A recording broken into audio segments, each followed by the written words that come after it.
I am so excited to interview Ralph Allwood. And I'm really excited because I went to Trinity Laban for my undergraduate. Oh, good. Because you're at Trinity as well, aren't you? Yes, Oh yes. my gosh. I conduct the only conservatoire chapel choir in the world. Is it the... I never knew that. The only... No other conservatoire has a chapel choir. It's a And bloody what amazing a one. chapel. Good Lord. What that a painted chapel. chapel is unbeatable, isn't it? It's one of the most beautiful buildings in London. I bet it never gets old going there every day, doesn't it? No. Yeah, I It's love fantastic. it though. It's absolutely gorgeous. Every day I look up. But I've been very lucky in all the places I've sung in. Yeah. Durham Cathedral to start with. Oh, Durham Cathedral. So, hang on, are you a tenor or a baritone? I like to think I'm quite a low bass. Oh, you're a bass. Yes, Okay, but if you heard me speaking quite high, then I'm quite pleased. So it's Durham, and then after that, Oh, God. I went to King's College, Cambridge, and nice. I don't think there's a more beautiful inside of a building in the world. Yeah. And then later on, I was at Eton, which also has a stunning chapel. Yeah. But also Pangbourne, right? Pangbourne, right? yes, Because my dad beautiful. went to Pangbourne. Oh, did he? He did, yeah. Long time when? ago. What years? I don't know. Probably like the 60s, late 60s, 70s. Well, I was there 73 to 78. Yeah, I bet So you'd have do missed ask each other. him. I will Ask ask him, Yeah. yes. He's not a musician, but... I knew in those days, I knew every single boy in the school. Yeah, but every single one. He's 100% got perfect pitch. Has he? Yeah, 100%. But he's not a musician. No, I can just tell, because I've got pitch, so I can tell. But it's so nice to see you, because we never actually met when I was at Trinity. Because obviously I'm a pianist, Yes. but most of my work is with singers. When I was at Eton and decided to leave, after having been there 26 years, I don't say retire, I say leave. Yeah, fair because I don't like the word retire, particularly for musicians who have a lovely time. Yeah. I spent 26 glorious years there. I loved it. I loved every moment of it, really every moment of it. But I thought, at some stage, I'm going to have to move to something different. So why don't I just do that now? And that really worked. It meant I could found the Pimlico Musical Foundation, and Rodolphus Choir was already founded, and Rodolphus Foundation. But no, Pimlico, when I left Eton in 2011, I looked round Pimlico, which I love, and I always have done, and I went round the primary schools and just to see what was it. Not one of the primary schools had any singing going on in them. 4 primary schools, or 5 was it? And now they all have, because I got onto the excellent vicar, Father Owen Higgs, and said, "How about it? We'll have a foundation, and we'll give all these schools singing. No waiting around to persuade them to put it into the curriculum. We just gave them it, and they come to St Gabriel's Church and sing on a Wednesday and a Tuesday. And I wanted it to be similar to choral foundations that so many pupils had come to me from at schools and had such a wonderful time. And they spent ages singing in, say they go to King's Cambridge, which is one of the most exciting, and sing there. They spend 3 hours a day singing. Yeah. And I can imagine all sorts of teachers and parents and tutors saying, "Oh, no, they won't do so." Sorry, they do better than the people who haven't. Yeah. And that's one of the mysteries of the human frame. Yeah. I think when I was in school, I went to a state school, and singing. So did I. Did you? Yeah. Okay, great. Tiffin. Singing in a choir, I sang in quite a few choirs when I was at school. Was one of the absolute highlights and best thing for me when I was at school. Yeah. But music, whenever I teach anyone now, even if they're not doing singing, I always say you must join a choir. It's the best thing for your musicianship. Yes. One of the best things you can do for your musicianship. Yeah. But it's also really good in other ways, other skills you can pick up as a child for anything. Yes. But I feel, we're a little bit in danger of maybe losing this a bit in this country. Yes. And also, the way it's taught is often, right, children, here we go. Here's the tune. After me. No.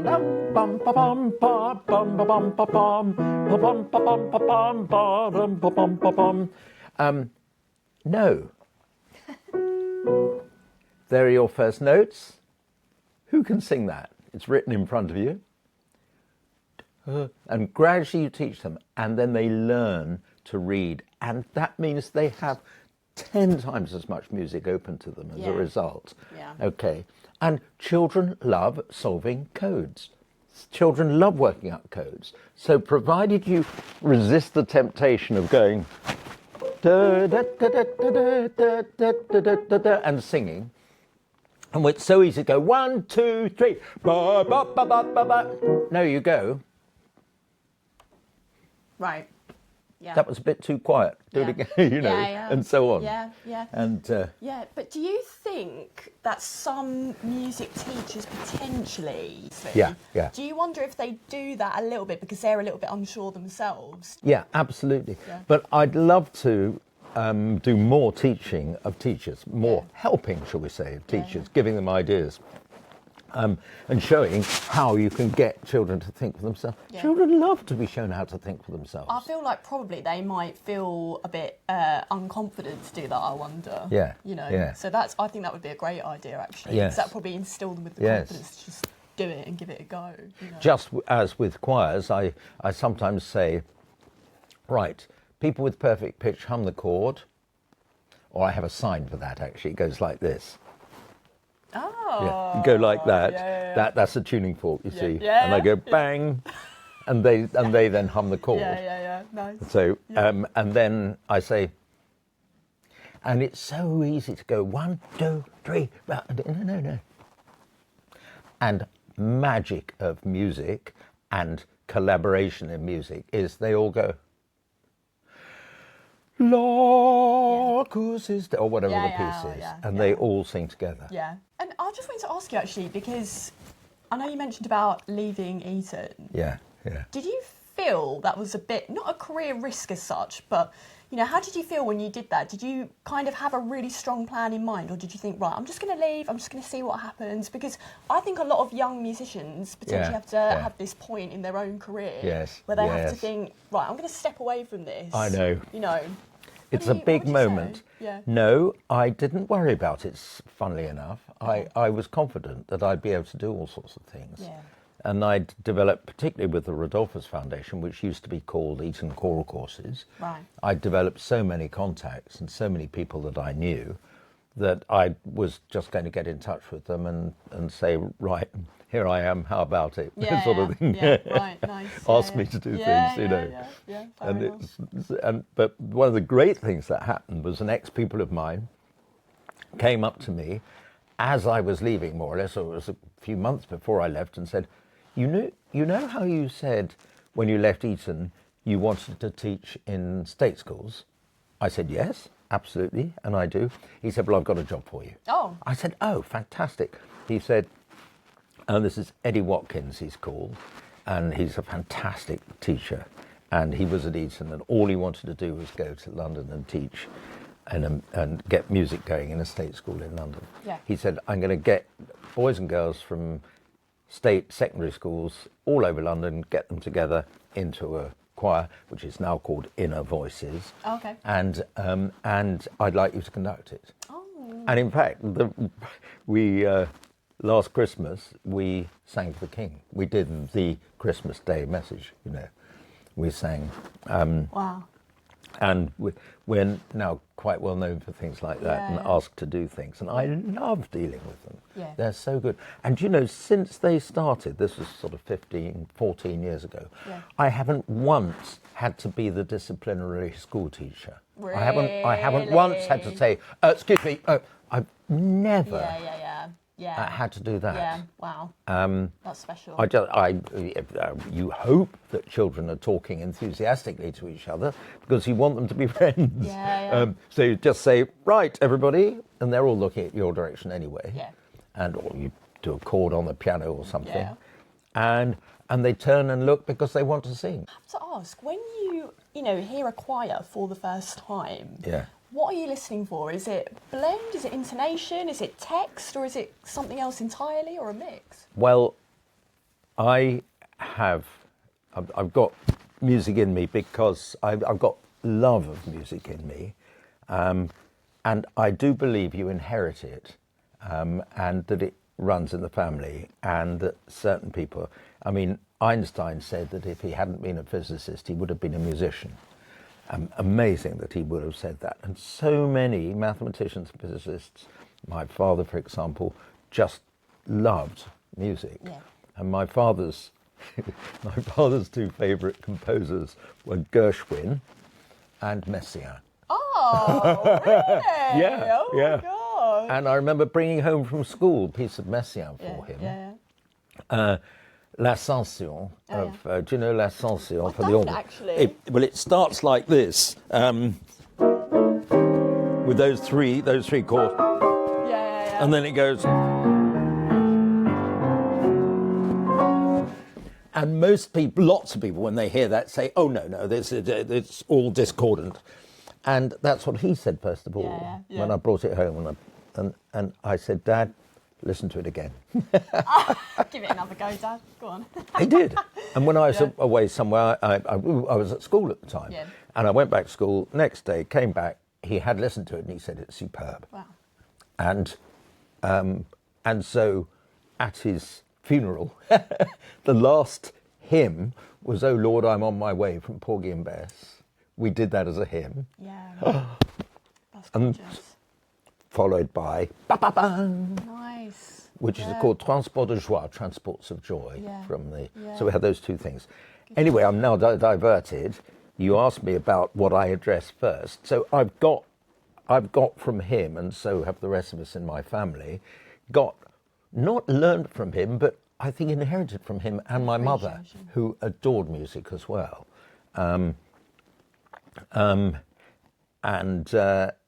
That kind of feeling for music, and they both just had music going on all the time. So and the beautiful sounds that I like listening to are those of a choir, because when I was at school, there was a time when I wasn't in the choir, and I used to go and listen to the choir and the brass band. Actually, I love brass bands, playing Liberty Bell and Blaze Away and things like that. And I heard the choir singing in Kingston Parish Church, because we didn't have a school chapel because it was a state school, state grammar school, Tiffin, in Kingston. I was so lucky; it was superb. Yeah. And I heard them singing this.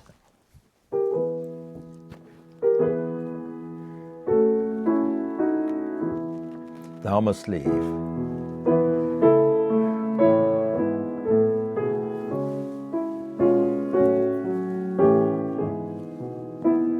By Berlioz, Thou Must Leave That. And I thought, oh. And it was partly the music, which is, I think, stunning. Berlioz is an amazing musician. It was partly that, but it was partly also the actual sound of voices together. And it was a very, very good choir. Yeah. You wouldn't think it was a school choir. Well, you would if you'd heard lots of good school choirs. But and so I'm listening for that sound. So when I listen to a choir, you could say I'm listening for joy, but that's slightly pretentious to say that. I'm listening for joy. That's nice. Yeah. But I listen. I want to hear that edge and of people loving singing it and singing together. And if you're loving singing it and really collaborating, and humans are built to collaborate just as much as they are built to compete. Of course, collaboration has prospered. And one of the best forms of collaborations that humans do is music.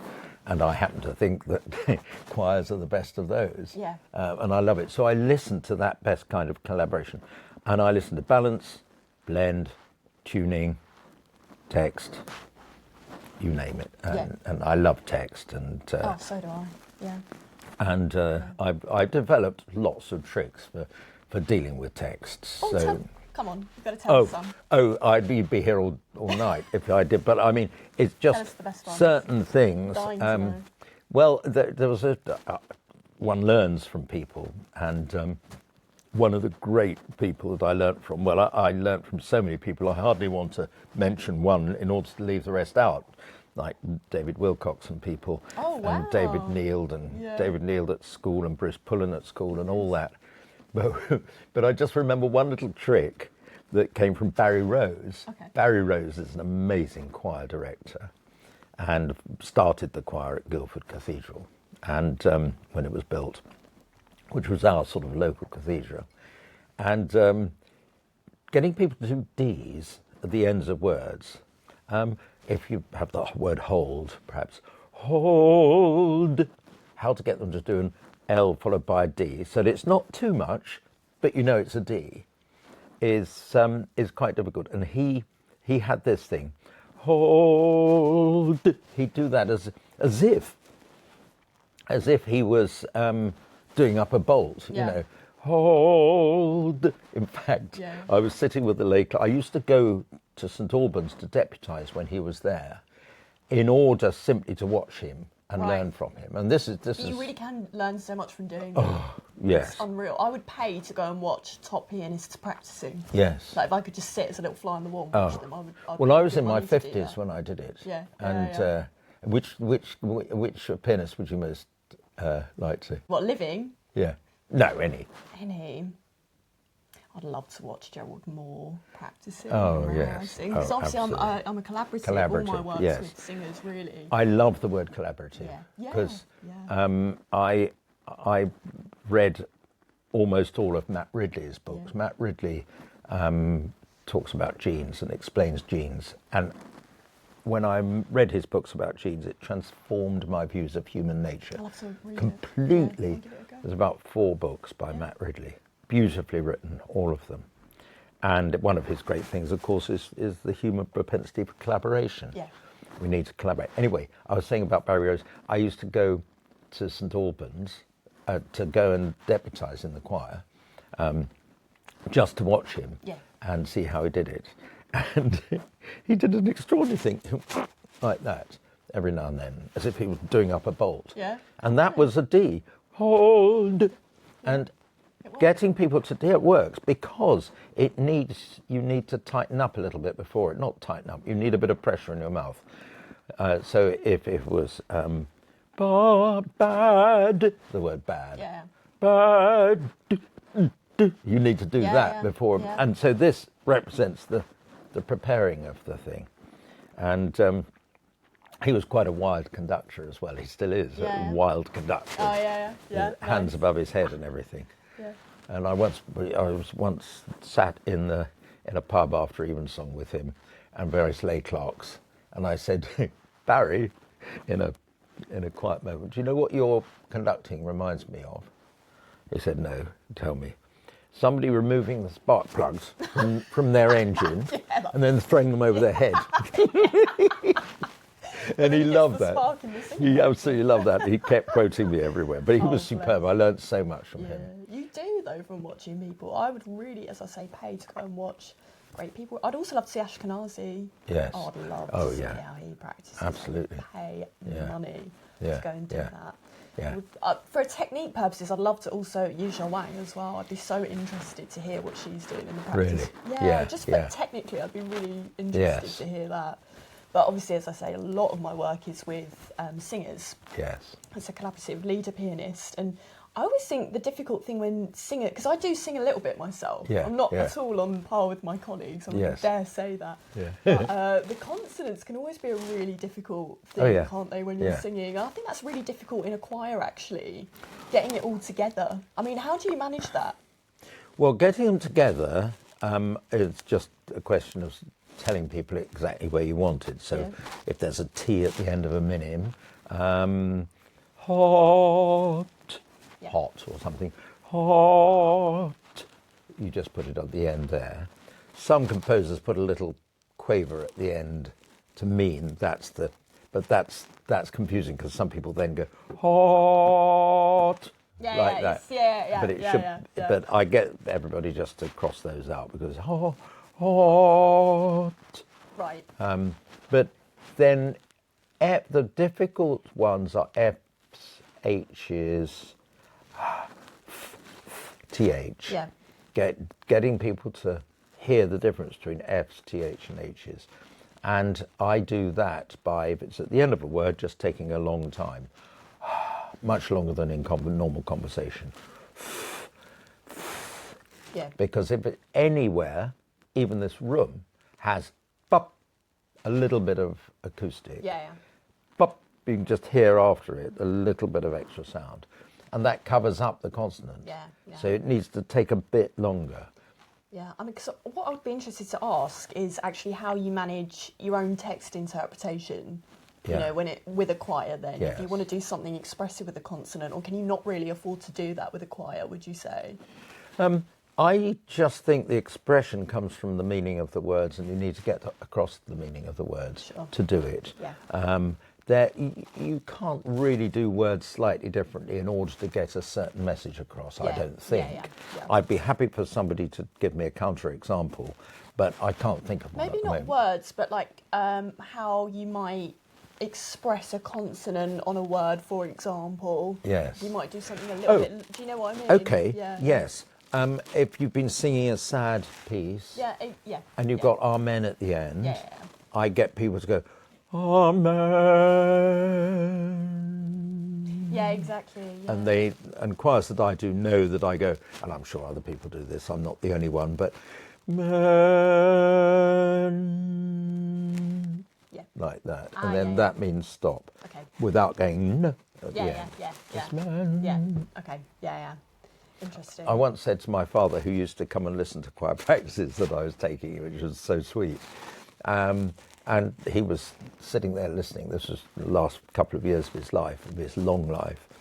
I said to him, right, Dad, we're going to sing this next session to you, this next passage to you, and I want you to put your hand up as soon as you don't understand one of the words. Yeah, I get Okay? Yeah, I do stuff like that. He said, no. Oh. I said, what? Why not? He said, I can never understand any choir words. Oh. And I have a thing about if the words are in the programme, then the audience all say they can hear all the words.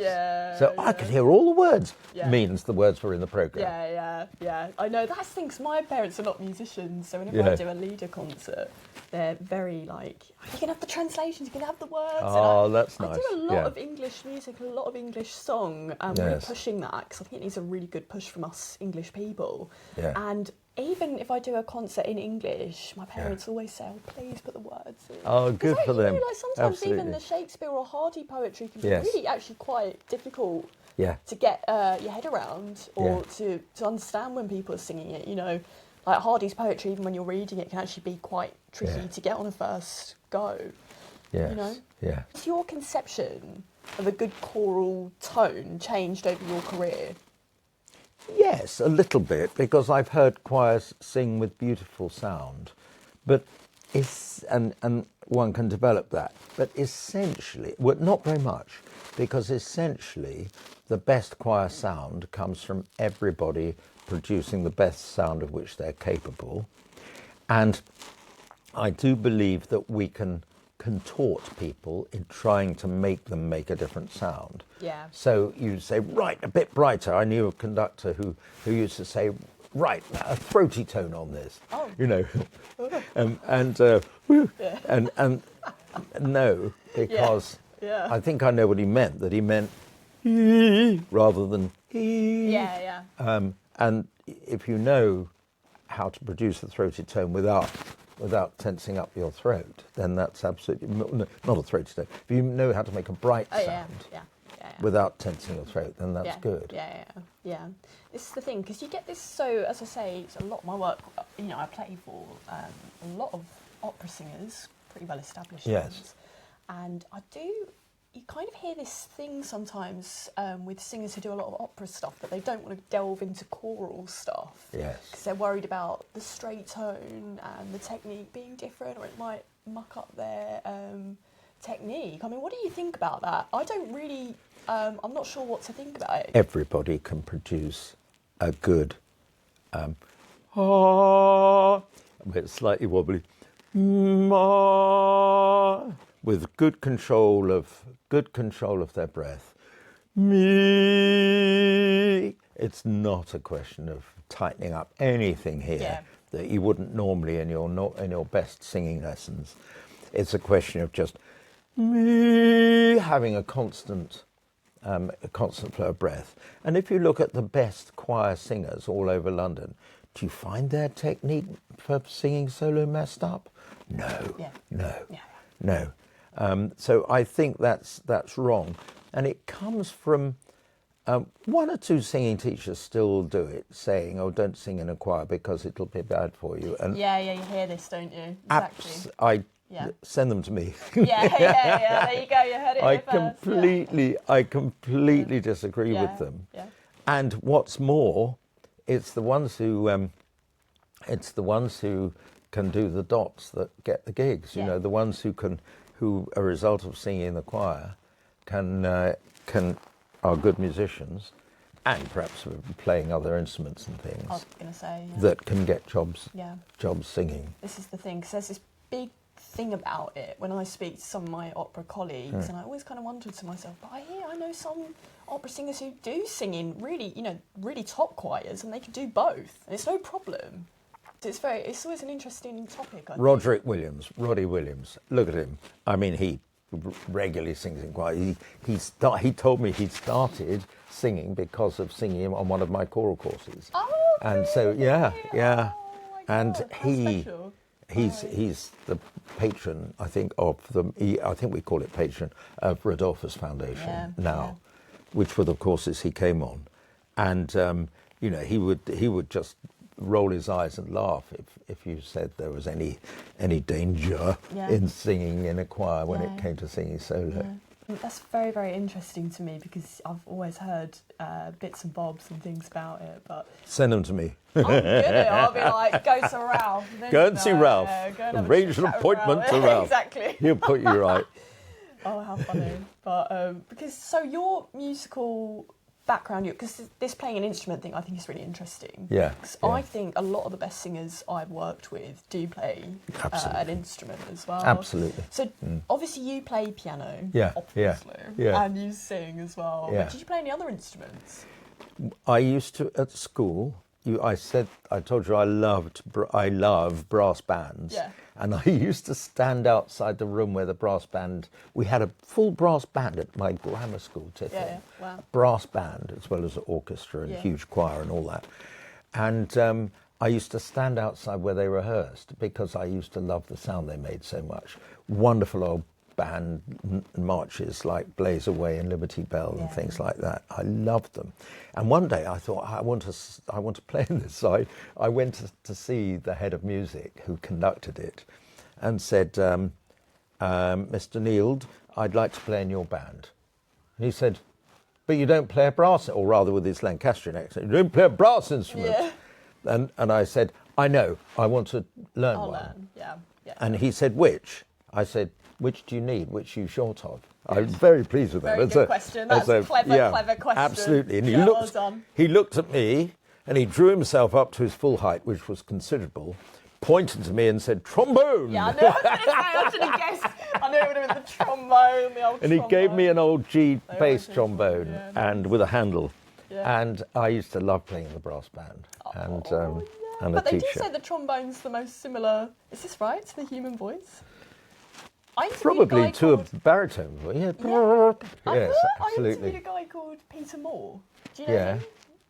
It rings a bell. He's a very good trombonist, very, yeah. very good solo trombonist. And he did one of these interviews, and he said that he would say the trombone is the most similar. Yeah, to the human well, voice. I think it's the most similar to a baritone anyway. Yeah. And I always used to find when I played the trombone I could sing better after it. And that's how just funny. just Breath- because of breathing. Yeah, the breath work. How interesting. Yeah. Oh my gosh. Yeah, That's crazy. yes. But you had singing lessons as well? Not for a long time. No, I had piano lessons, and my kind of musicianship is that I'd never play a piano recital. I wouldn't dream of it, or even a single piece. But I wouldn't really accompany either in public. But my musicianship is that you tell me any hymn and any key and I can play it to you in the guitar. So I can play in all keys. Yeah. I can play all the pieces I know in most keys.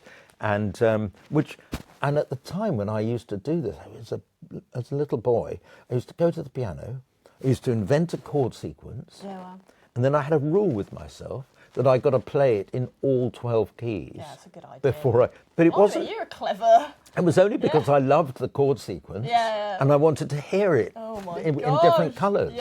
You know. Yeah. And if somebody came to me and asked me now, what should I do at the piano in order to prepare myself for teaching and conducting and that sort of thing, I'd say be able to play anything in any key. Yeah. You know. Yeah. I mean, transposing's so tricky. Yeah, isn't it? but I love it because you hear it sounds different in a different key, and you get it all over again. Yeah. Have you got any tips for transposing, for learning how to do it? Yes. I would say, don't do it from looking at the music. I'm saying how I learned to do it, of course, which may be different for different people. But don't start off by looking at the music. Do it by taking something for example, Ich grolle nicht, which I love. Yeah. Tell me any key now. A major. A major. Okay. So what you do is Ich rolle nicht, dein Herz so bricht. Di di di di di di di. Di di di di di di di di.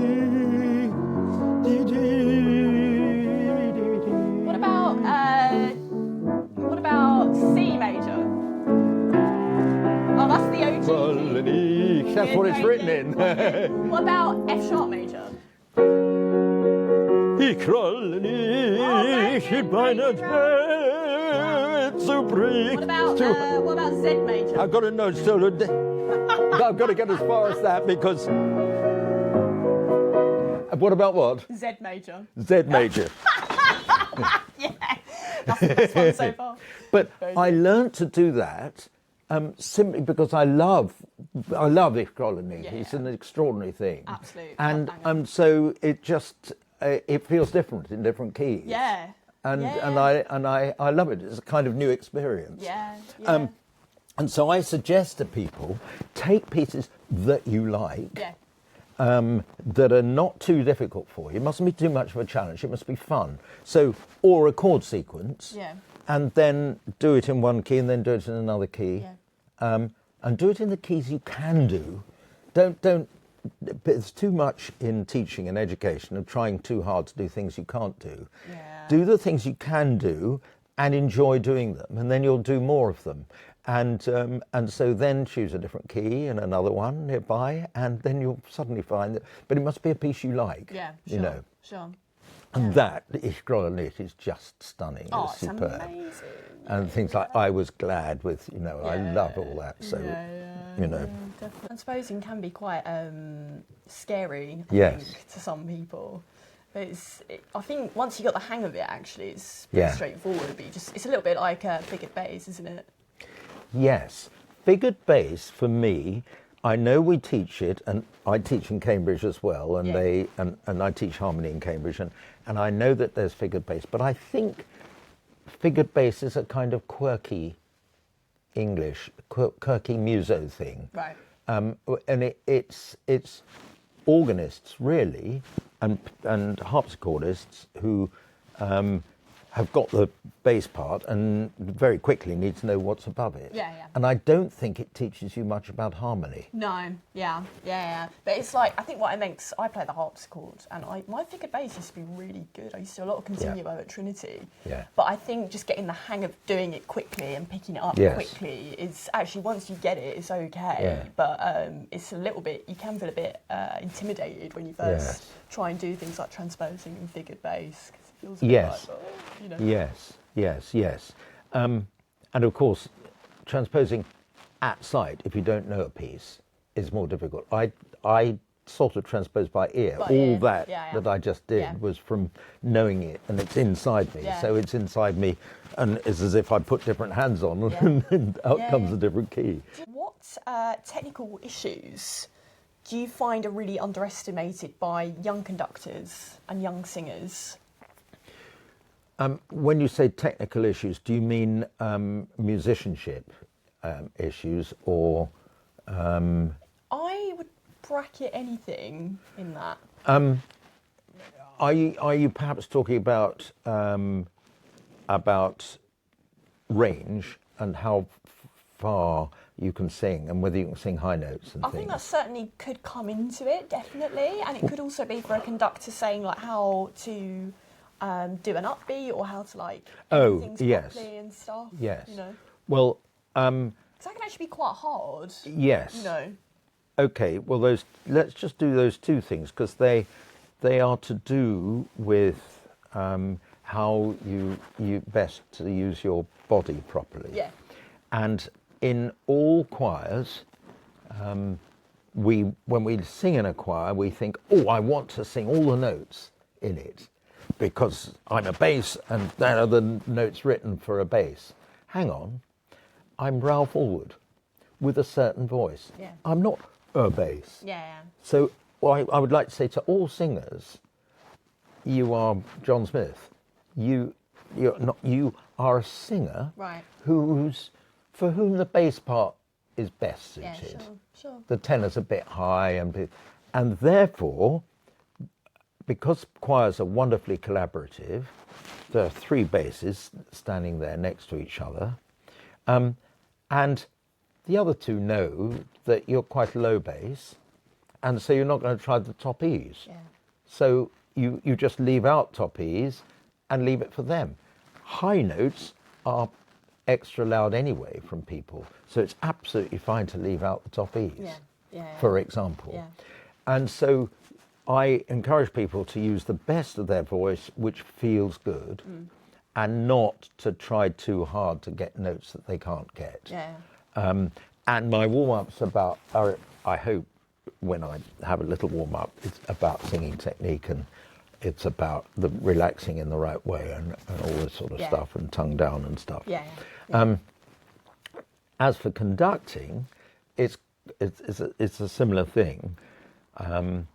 I've learnt to conduct choirs just by doing it, and I then became arrogant enough to think that there's nothing anybody could teach me about the actual conducting technique. But somebody quietly suggested to me I went for conducting lessons for orchestral conducting. Right. And so I thought, yeah, well, actually, that's a bit more complex because all sorts of funny things you have to do for different. So I will go. So I went to the wonderful Colin Metters at the Academy while I was teaching at Eton, and I had a series of lessons from him. And I remember going to the lessons with him, and as I went for the first time, I went into the Academy and I thought, now, this is going to considerably help my orchestral conducting. Obviously, it won't touch my choral conducting, because I can do that. I can remember thinking that. Yeah. Wrong. Yeah. It transformed my choral conducting. Yeah. I learnt from him, and before going to him for lessons, every time I conducted a big piece like Verdi Requiem or Drugadrontis or something, it all went well and all that, but I had a bit of an aching back afterwards. Okay, yeah. From that moment on, from the moment of having lessons with him onwards, that didn't happen. Yeah. And it's just because he taught me as I'm sure he teaches everybody, the most efficient way of getting across your message, which actually turns out to be the clearest way of getting out your message as well. Yeah. And I adapt that to choral conducting. Yeah. And I very much, and you can see me doing the patterns now, rather than I didn't used to do that, but it. Yeah. But the things, the patterns he taught me were so useful and wonderful. Yeah. The thing is when I conduct, I always have to be really careful. I've got this thing called hypermobility. Have you heard of this? Yes, but I can't remember what it is. So it's where you're naturally really flexible and really bendy.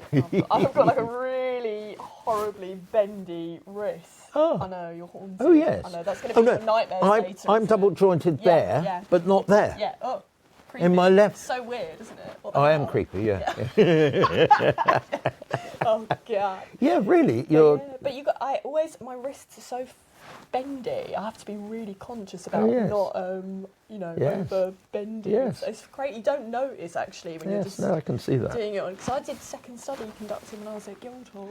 Oh, and lovely. Trinity as well. But you don't think of these things yourself necessarily, do you? No. So did you practice in a mirror a lot for conducting? Just out of Yes, interest? a bit. You did? Yes, quite Yeah. a bit. Yeah. But mainly just seeing myself making good, nice wavy shapes. Yeah.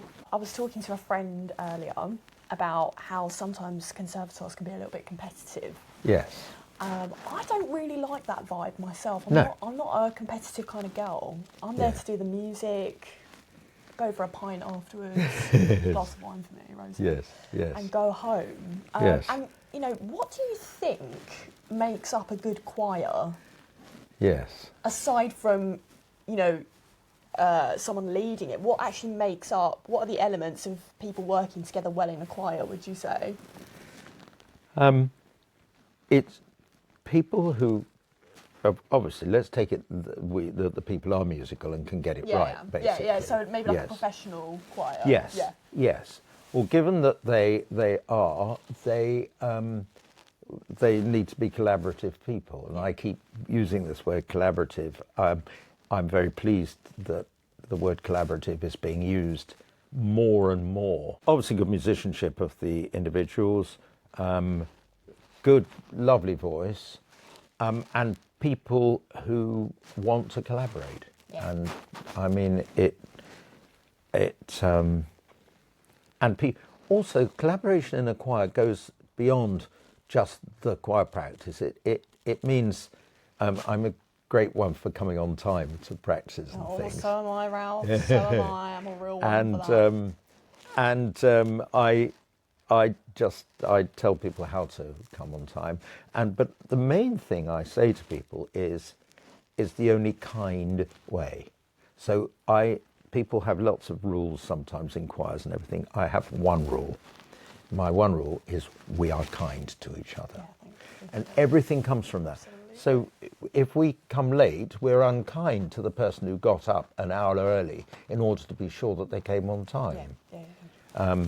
So kindness is one of the great things that you can quote. It's very, very true. I just want to circle back actually to the choral tradition in the UK. Yes. And, you know, British music, because, as I said, I'm on this big push with English music, English song. One of my really close friends is a composer called Ian Venables. Oh, I know him. Yes. He's a very close friend of mine. Yeah. I just think UK choral composers are, I mean, I'm not being biased because I'm from the UK, but it's pretty outstanding, you know, the work that's... Well, the reason is that there's so much choral music around that it's bound to filter out the really good people.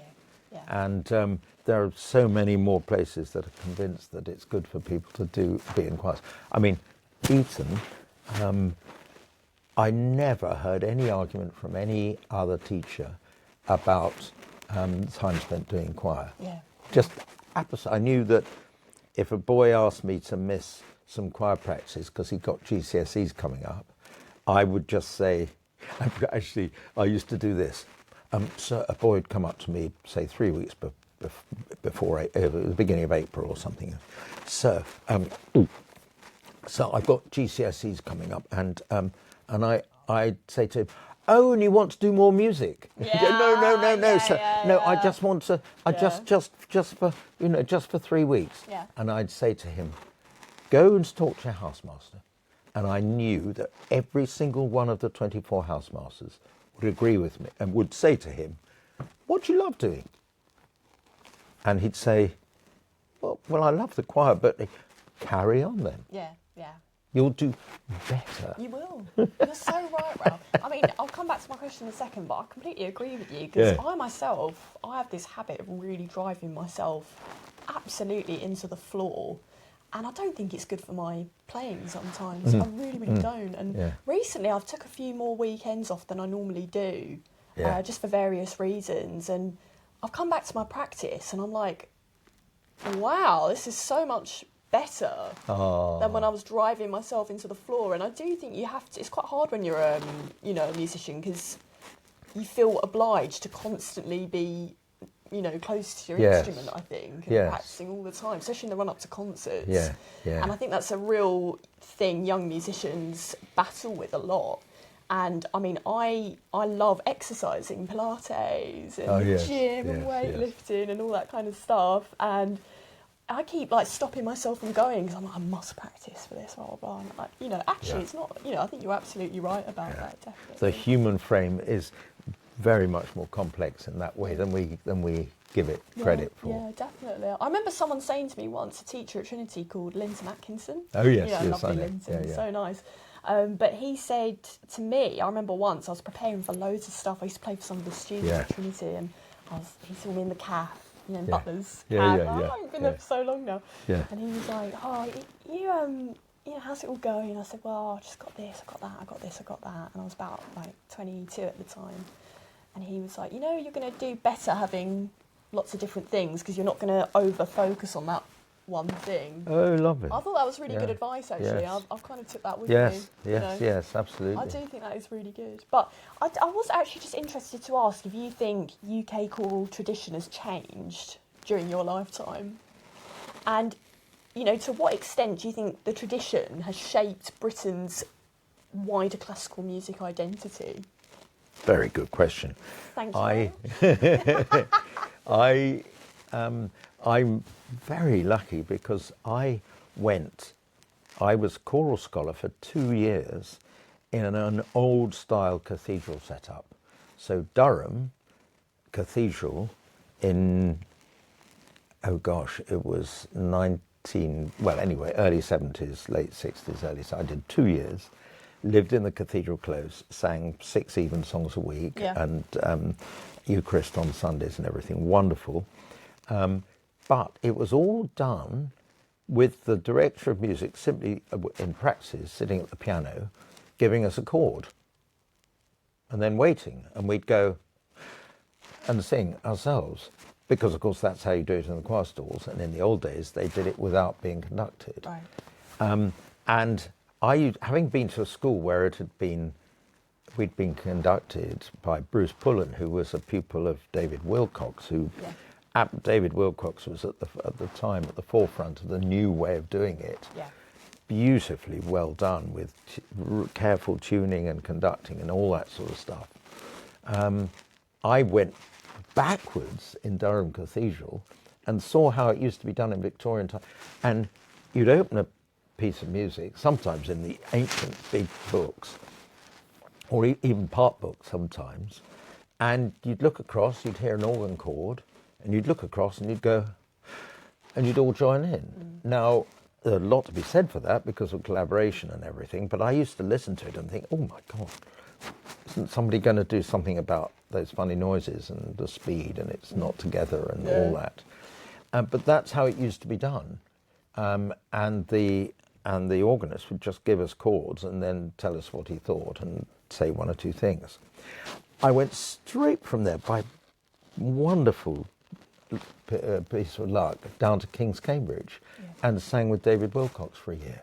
Oh, wow. Did you? The very man, yes. Oh, my And God. in King's Cambridge for 1 year, and I couldn't believe it. I thought, oh gosh, this is how to do it. How amazing. And so I learned so much from that. And so that was the main sort of change. So I saw the big change from old to new. But after that, people have gone on still more, people like Barry Rose and Christopher Robinson, wonderful people. And I go and deputise, I used to go and deputise in their choirs as much as possible just to watch them conducting. Because conducting choirs was the thing I always wanted to do ever since I was sort of 16. You know? And I love the sound that choirs make, and I just want to produce that sound. Don't we all? Can't go wrong, can you? Yes. But up 3 tips for a choral singer. For a choral singer, I would probably, what flashes into my mind is do another instrument. Learn an instrument so that you learn music from a different angle. And you learn reading, and you learn, perhaps you play. Lovely if it's violin because you really learn tuning. And you probably learn more about tuning on the violin than you do clarinet, although wind instruments you certainly do learn a lot about tuning. So that's probably the main thing that I would do. And have singing lessons, of course, and just develop the best that your voice can give you. Yeah, sure. Don't try and be like someone else or like a sound you can hear in your head or anything like that. Be the best your body will give you. Be aware of your body, be aware of your breathing, and enjoy making sounds. Learn to read. Fair enough.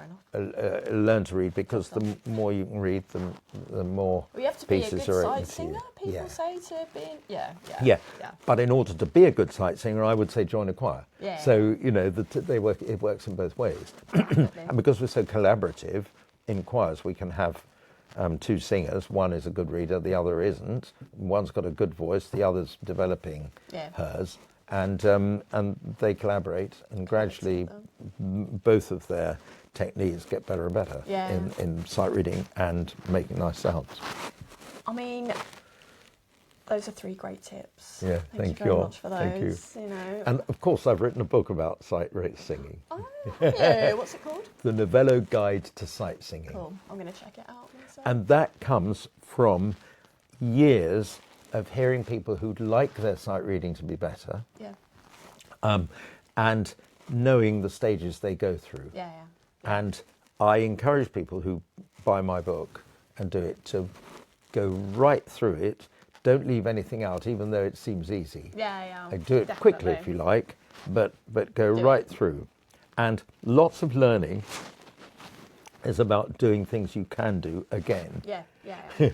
So you think, oh, I can do that. 100%. No, do it again. Yeah, absolutely. Enjoy it. I'm always amazed, actually, when people say you can't teach sight reading and sight singing. Who says that? I hear that all the time. Send them to me. I know. No, honestly, I can't believe it. I'm like, you can absolutely... Send them to me on Tuesday at 12 o'clock. I know. At my room. Literally. It's just unbelievable, isn't it? Because I learned ridiculous. everything by ear when I was younger. I had to learn to sight read. If somebody says Nuts. that, just tell them to get my book. Yeah. I will. Well, I think it's... I've never Guide subscribed to to Sight that Singing. myself. You can Yes. absolutely... I learned to sight read, because I did everything by ear. But when you're going to be a collaborative pianist and accompanist, you must be a good sight reader. Oh, yeah. You absolutely can't do the job without it. So I had to learn quickly. Yeah. One thing I'm sure everyone is interested to hear about is your Instagram. Yes. Because it is very, very, very good. Thank you. It's Thank you. enviable. Thank you. It's Thank so you. good. I mean, Yeah. you've done a fantastic job of that. And I strongly believe in the power of Instagram Yes. and TikTok and social media Yes. for classical music. Yes. I'm so Yes. behind it. I think it's so key to the industry's survival. I don't know if you Yes. think that as well. Yes. I think it's so Yes, actually. Yeah. It's so I mean, important now. Yes, of course, there are all manner of dangers of it. Yeah. And because we've only just encountered it, we've only just developed it, we haven't sorted out the dangers of it. Yeah. You know, the dangers, when I see occasionally a child in a pushchair going like this, with mother going like that, I think, oh, please talk to each other. Yeah. Because by the time a child is 5, the child has made quite definable progress in language skills, which can't be changed. It's very hard to grow an Instagram following. You've done an absolutely fantastic job because you've got a huge following on Instagram, haven't you? Well, the first person to start it was my husband, Alistair. Yeah. And he said to me one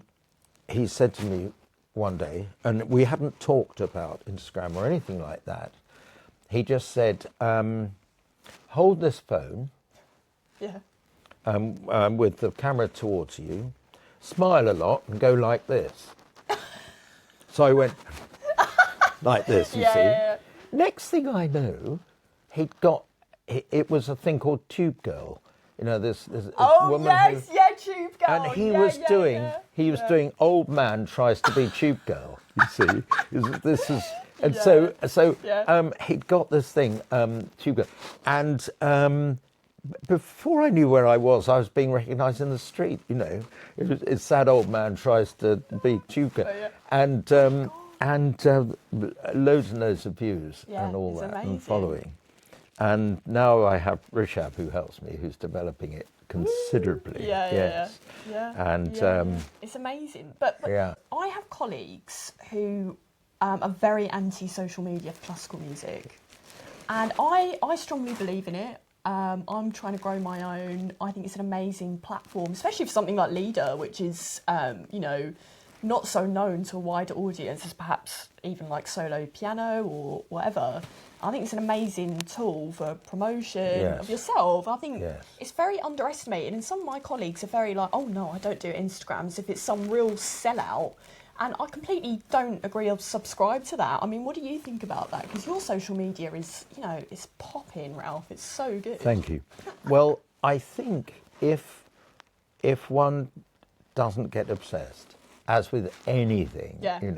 well, apart from piano playing, it's good to be Yeah, obsessed yeah, with piano playing, or conducting choirs. It's good to be obsessed, or singing, but don't become obsessed with it. Yeah.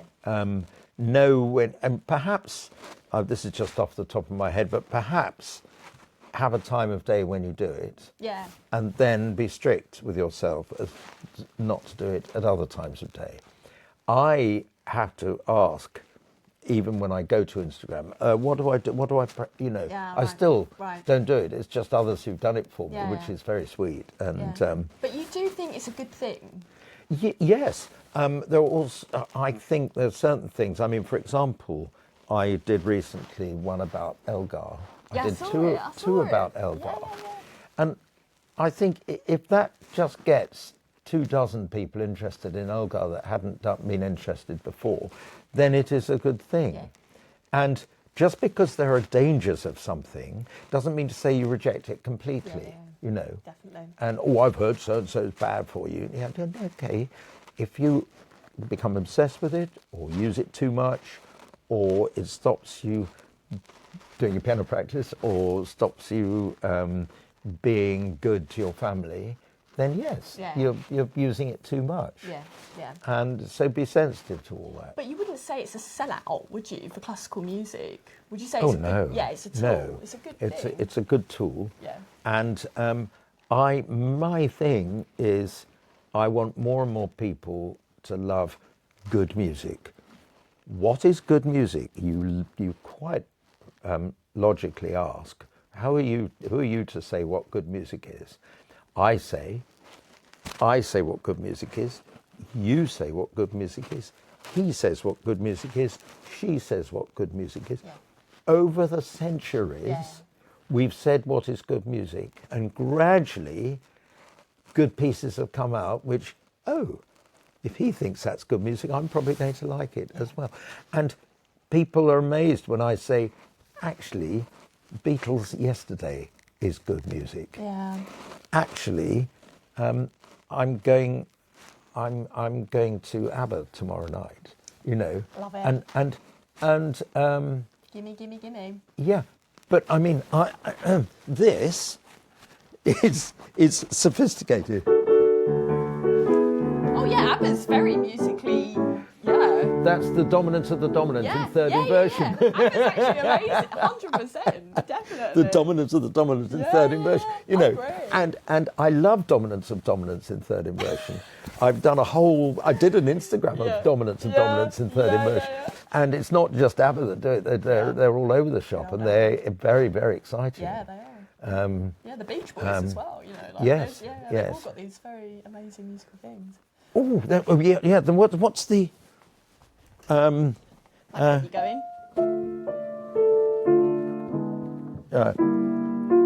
Winterkaiser. Waternacht. Is that this? And there's, it's. Yeah. Yeah, I know.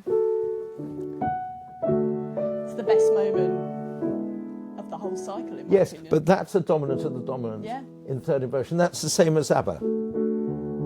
ABBA and Schubert. You heard it here first, everyone. But it starts off. Yeah. Da, da, da. Yeah.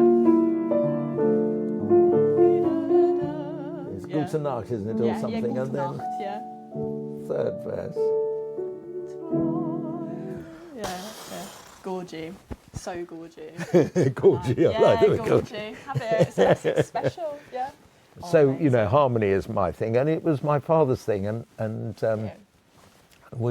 my brother and I and my sister write music together, and my sister writes the word. My sister, Eve White, is a literary agent, Right. and my brother Peter has done exactly the same kind of career as me with choirs and schools, except he became a headmaster. Yeah, oh right. And I said, no, I'm not going to be a headmaster. But Yeah. we all collaborate now on music and write amazing. stuff It's funny. together. I'm a total black sheep in my family. None of them musical at all. It's funny, isn't it? Yes, Someone must it is. have. But I do, as I said to you, because I've got perfect pitch. I think my dad's got pitch. Because I hear him sometimes, and I'm like, Dad, I can hear it. Yes. I'm sure he's a countertenor as well. Oh. Yeah, Welsh. He's he's got a lovely singing voice. But Welsh, where from? Pentre Broughton. I used to conduct the Cor Genedlaethol Ieuenctid Cymru. Oh my God. Do you know that? No, I don't. I can't even say it. My goodness me, I'll have to ask him about that. Yes, National Youth Choir of Wales. how I loved amazing. doing that. Yeah, amazing stuff. If you hadn't been a musician, what would you be? Can I say 3 things Yes. that I would have liked? So I really wanted to be an actor. That's the famous one I always bang on about. 'Cause My I love sister's tech. an actor. Oh really? Yeah. Oh She my was in God. Hollyoaks. Oh Yeah, my yeah, God! yeah, How yeah. amazing! I love Yeah. acting. Yeah. And that's why I like working with singers. I realised. Yeah. I love text. That's what I would have loved to have done. Yeah. I would have loved to have been a theatre director as well. If I'd have had the chance to do that. But I also love painting and drawing. That's something I really enjoy. So I would have lovely. loved to have done Yeah. something like curating, art exhibitions and stuff like that. I Yes. would have really enjoyed that. So, what about you? Oh, lovely. Well, I was expecting when I started doing maths and physics, before I stamped my foot and said, let me change and let me do music. Yeah. And that's what I say to young people deciding what they're going to do. Decide what you want to do, not what friends and friends do. Take on board what everybody else tells you to do. Yeah. Ask their advice and everything, but then go into your room, close the door, and make up What your you wanna mind. do? Yeah, definitely. Because that's when you're going to do the best. Yes. Because you're going to work hard at it and you're going to love it, and it's not going to feel like work. It's what life's about, yeah, doing what definitely. you love doing if you possibly can. My parents were wonderful about my not doing maths and physics and doing music. But if I hadn't done music, I would have been a teacher just the same. Right. And I used to think that teaching was all about bossing around lots of people all at the same time. And that's why I was attracted to it. Then I realised that actually there's a bit more to teaching than that. That actually you can help them and make them better and everything. But I still enjoy bossing around lots of people all at the same time. But How funny. in choirs, particularly when they make nice noises in choirs. Perfect. Yeah. I'm so happy you've done this because, as I say, I always knew who you were at Trinity, but I never actually met you. I maybe would have liked because the choir at Trinity people audition. It's a scholarship thing, isn't it? Yeah. Well, not just scholarships, but we get volunteers as well. You get volunteers as Yes. well. I couldn't face getting up on a Sunday. That was or I would have maybe. Where did you live? Upminster. Yes, well... but I did live in Greenwich, I have to admit. I was a bit of a... Well, we only start practicing at 9:45. Oh, God, on a Sunday. I was saying to you before I came, I love... Because you get up at 6:30, you say? In the morning. Yes, or a bit earlier than that. I start running at 6:30. Good Lord. That That was great. My pleasure. Nicely done.